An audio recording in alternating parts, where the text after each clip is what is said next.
Buongiorno e ben trovati a questa edizione del nostro telegiornale. Apriamo con una notizia appena arrivata in redazione che riguarda minacce, offese ed episodi di abbandono nei confronti di persone anziane non autosufficienti.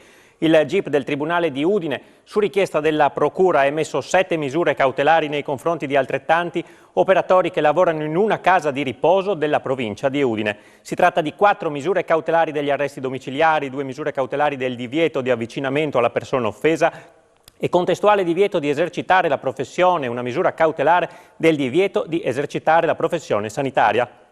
L'indagine avviata dai carabinieri del NAS nel 2021 a seguito di alcune segnalazioni di comportamenti anomali nei confronti di più anziani ha permesso di documentare numerosi episodi di minacce, ingiurie ed anche di abbandono ai danni di alcuni ospiti non autosufficienti della struttura sanitaria. E ora ci occupiamo della pandemia perché è partita stamattina in Friuli Venezia Giulia la nuova campagna di vaccinazione contro il Covid per gli over 60 e le persone fragili. Siamo andati al centro vaccinale di Martignacco per vedere come sta andando. Ci colleghiamo allora in diretta con Alexis Sabot. Sì, eccoci, buongiorno, ci troviamo nell'hub vaccinale di Martignacco dove sono allestiti proprio oggi 6 box per la somministrazione della quarta dose anti-Covid per gli over 60 e per i pazienti fragili dai 12 anni in su. Oggi sono circa fissati 450 gli appuntamenti, dunque c'è stata subito una grande richiesta. La nuova fascia, ricordiamo, comprende un potenziale di circa 400.000 persone, ma da questa platea naturalmente sono esclusi coloro che hanno contratto il Covid-19 negli ultimi 120 giorni. Come vi dicevo, noi ci troviamo nell'hub vaccinale di Martignacco, ma qualche giorno fa il vice governatore Riccardo Riccardi aveva spiegato che all'attività svolta dagli hub vaccinali contava di aggiungere anche quella dei medici di medicina generale. Dunque oggi 450 gli appuntamenti fissati qui a Martignacco, ma naturalmente rimane la possibilità di prenotarsi ancora online tramite il portale dedicato, telefonando al call center regionale oppure tramite le farmacie convenzionate. Qui arrivano già diverse persone per vaccinarsi, le ascolteremo, così nel corso di A Voi la Linea sentiremo i pareri anche delle persone che hanno raggiunto l'hub vaccinale oggi di Martignacco. A voi la linea. Grazie ad Alexis Sabot. Intanto continua la crescita dei casi Covid in regione, anche se in maniera meno spiccata rispetto alle ultime 3 settimane. Pordenone è il territorio più colpito, salgono i ricoveri ma le terapie intensive si svuotano. Questa è l'analisi settimanale della Fondazione Gimbe che sottolinea l'importanza di proseguire il percorso della vaccinazione. Prosegue il trend di aumento dei nuovi casi Covid in Friuli Venezia Giulia, ma con un'incidenza inferiore rispetto agli ultimi 20 giorni. Questa è l'analisi della Fondazione Gimbe che indica nel periodo tra il 6 e il 12 luglio una variazione del più 17,3%. I positivi ogni 100.000 abitanti salgono a 1.857, erano 1.441 7 giorni fa. Sul territorio Pordenone con 1.163 positivi ogni 100.000 abitanti, più 23,7%, si conferma in vetta alla classifica regionale seguita da Trieste con 992 casi, Udine 978 e Gorizia 941. In merito ai ricoveri, l'occupazione dei posti letto Covid in terapia intensiva scende al 3,4%, la media nazionale è del 4%, mentre i pazienti nei reparti ordinari salgono al 15,7%. Sul fronte delle vaccinazioni, la popolazione non immunizzata dei 5 anni in su vede stabilmente il Friuli Venezia Giulia all'8° posto, con un 7,3% della popolazione senza copertura vaccinale, in linea con la media nazionale, un 6,4% che è guarito da meno di 180 giorni. In merito alle terze dosi, invece, il Friuli Venezia Giulia registra un 12,6% di persone attualmente vaccinabili che non hanno ricevuto il richiamo e un 3,3% di popolazione guarita da meno di 120 giorni. In leggero aumento la copertura delle quarte dosi per gli immunocompromessi. In regione ha ricevuto il richiamo il 21,7% della popolazione a fronte di un 47,8% nazionale. Tenendo conto del quadro di elevata circolazione virale, spiega il presidente della Fondazione Gimbe, Nino Cartabellotta, è cruciale effettuare la quarta dose subito con i vaccini attuali che, seppur vecchi, si sono dimostrati ampiamente efficaci nel riportare a livelli elevati la copertura nei confronti della malattia grave che declina progressivamente a 120 giorni dalla terza dose. E veniamo ora ai dati di oggi della pandemia. I nuovi casi sono 2.388, ancora in crescita rispetto a ieri, quando erano stati 2.247. I nuovi casi di oggi sono stati rilevati con 9.468 tamponi molecolari e test antigenici. Da lunedì i nuovi casi in regione sono 8.226. In crescita anche i ricoverati in terapia intensiva, che sono 7, le persone ricoverate in altri reparti 236. Ancora 2 decessi, 1 a Gorizia e 1 a Pordenone. Voltiamo pagina, il gruppo Wärtsilä ha deciso di spostare la produzione da Trieste alla Finlandia, una scelta che potrebbe portare al licenziamento di 450 persone, più secondo i sindacati 400 nell'indotto, una decisione inaccettabile secondo i sindacati appunto, ed è subito scattata la protesta. Sciopero immediato allo stabilimento Wärtsilä di Trieste. Le macchine sono state bloccate dopo la nota della società di questa mattina, che ha comunicato la volontà di spostare la produzione dei motori a 4 tempi per unità navali dal sito produttivo di Bagnoli a Vaasa, in Finlandia. In ballo ci sono 450 posti di lavoro diretti più un indotto, stimano i sindacati, di circa 400 persone. In una nota la società specifica che l'Italia e Trieste continueranno ad essere importanti per Wärtsilä in molte aree, poiché miriamo a essere parte della decarbonizzazione delle industrie del settore energetico e marino.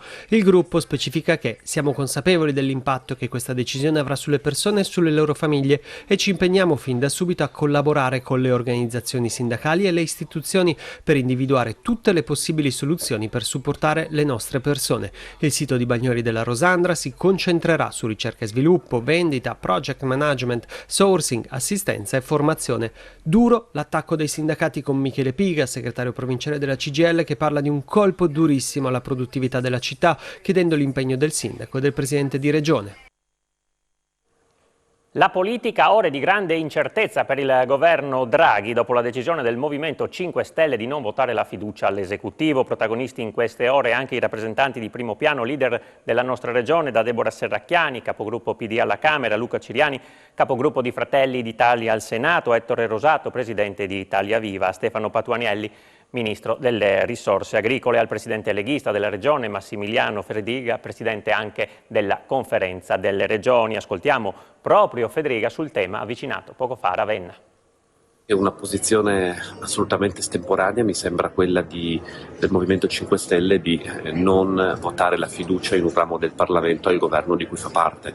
È chiaro che si apre una crisi politica, adesso spetterà al Presidente del Consiglio fare le scelte e ovviamente al Presidente della Repubblica compiere gli atti conseguenti. Siamo di fronte a una crisi internazionale, a una forte difficoltà di imprese e cittadini ad affrontare il rincaro energia, materie prime, a una pandemia che purtroppo è ancora in essere e un governo che vive una crisi, una maggioranza che non ha il senso di responsabilità per affrontare questa crisi sicuramente rappresenta un problema per il Paese. La cronaca è giallo sulla caduta da oltre 5 metri di un uomo austriaco di 52 anni la scorsa notte a Udine. Le sue condizioni sono gravissime. I carabinieri del radiomobile di Udine stanno chiarendo le circostanze nelle quali ieri notte un uomo di 52 anni di nazionalità austriaca è precipitato da un'altezza di 5,5 metri dall'hotel Ambassador in pieno centro a Udine. Al momento si escludono responsabilità di terzi. Il turista si trovava da solo nel terrazzo della propria camera quando, dopo essersi sbilanciato, è stato visto cadere nel vuoto. L'uomo, soccorso da personale del 118, è stato trasportato in gravissime condizioni all'ospedale di Udine, dove si trova tuttora ricoverato nel reparto di terapia intensiva. La prognosi è riservata. Ha riportato un trauma al torace, all'addome e al bacino. Fortunatamente nel violento impatto al suolo non ha battuto la testa. Sottoposto agli esami tossicologici, nel sangue gli è stata riscontrata la presenza di alcol. Ennesimo episodio di brutale violenza nei confronti di un animale a Montereale e Valcellina. Un gattino è stato trafitto da una freccia rudimentale. Non è chiaro il motivo del gesto. Il felino è morto dopo essere stato sottoposto a un delicato intervento chirurgico proprio per la rimozione della freccia. A febbraio dello scorso anno a Pordenone legarono e imbavagliarono un'anziana lasciandola agonizzante prima di rapinarla nella sua villa. La famiglia si è costituita parte civile.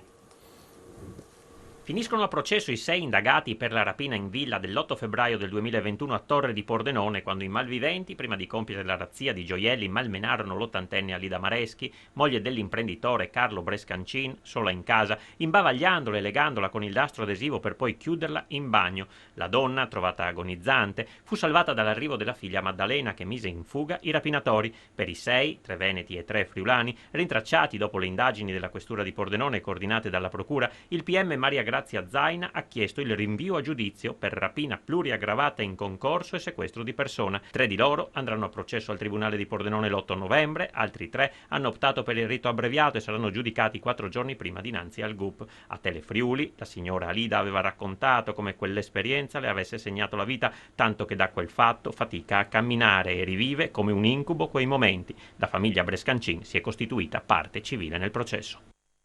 È cominciata a Trieste la riunione del Consiglio regionale. Oggi i lavori sono incentrati sulle interrogazioni e sulle mozioni. Si parlerà in particolare di sanità. Una lunga serie di interrogazioni ha dato il via alla giornata odierna di lavori dell'Aula del Consiglio regionale, approvate all'unanimità nella giornata di ieri 2 norme sulla semplificazione e sugli impianti a fune. Oggi i lavori saranno incentrati, oltre che sulle interrogazioni, anche sulle mozioni. In agenda ne sono state calendarizzate 4, di cui una sola della maggioranza, le restanti delle opposizioni. Nel dettaglio la Lega chiederà alla Giunta la creazione di centri specialistici per la cura dei disturbi del comportamento alimentare. ONSEL di Open FVG si concentrerà sul tema della morte medicalmente assistita, mentre i cittadini e il PD chiederanno un investimento maggiore sulla rete oncologica regionale e, infine, il PD e il Movimento 5 Stelle riporteranno in aula il tema della sanità pubblica di qualità, partecipata e condivisa, ovvero l'iniziativa avviata dalla raccolta firme, circa 15.000, iniziata da alcuni cittadini. Sul fronte delle IRI, tra le novità emerse, ci sarà il trasferimento degli uffici di promotorismo FVG da Villa Chiozza a una palazzina del Trieste Airport, mentre una parte minore del personale è destinato alla sede di Martignacco all'interno dell'ente fiera. A Casarsa è stato presentato un sito internet che raccoglie tutta la produzione di Pasolini legata in qualche modo al Friuli proprio nel giorno dell'80° anniversario del suo esordio letterario. Il 14 luglio 1942 Pasolini pubblicava a Bologna a sue spese la raccolta Poesie a Casarsa, praticamente il suo esordio letterario.